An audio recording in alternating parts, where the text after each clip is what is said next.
कटेసిన इस्लाम में हर एक जो पाक और जायज है उसे हलाल कहते हैं। और इस्लाम में हर एक जो नापाक और नाजायज है उसे कुरान मजीद किसका कलम है? कुरान मजीद अल्लाह ताला का कलम है। कुरान मजीद किसका नाज़िल हुआ? कुरान मजीद मोहम्मद सल्लल्लाहु अलैहि वसल्लम का नाज़िल हुआ। कुरान मजीद में कितने पारे कितने सूरतें कितने सजदे? कुरान मजीद में 20 पारे 114 सूरतें और 15 सुनते हैं। क़यामत कब कायम होगी? क़यामत का मामला अल्लाह के अलावा कोई नहीं जानता। क़यामत के दिन मोमिनों और काफिरों का क्या अंजाम होगी?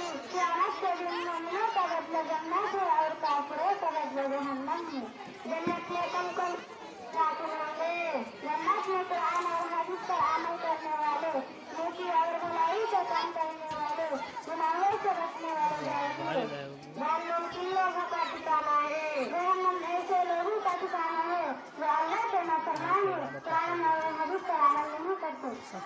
हदीस किससे कहते हैं? रसूल सल्लल्लाहु अलैहि वसल्लम के बाद अमल और तकरीर को हदीस कहते हैं। हदीस का मकाम और मर्तबा क्या है? कुरान मजीद के सारे हदीस के रसूल पर भी ईमान रखना वाजिब है।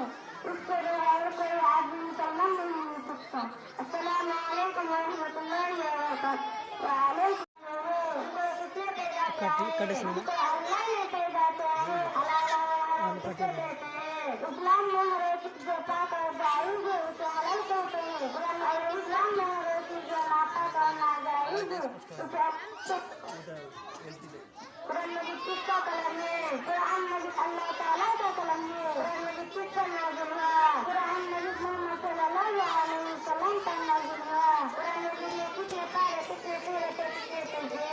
कुरान मजीद में 20 पारे 114 सूरतें और 15 सुनते हैं। क़यामत कब कायम होगी? क़यामत का मामला अल्लाह के अलावा कोई नहीं जानता। क़यामत के दिन मोमिनों और काफिरों का क्या अंजाम होगी? क़यामत के दिन मोमिनों का बदला जन्नत है और काफिरों का बदला जहन्नम है। जन्नत में कौन दाखिल होंगे?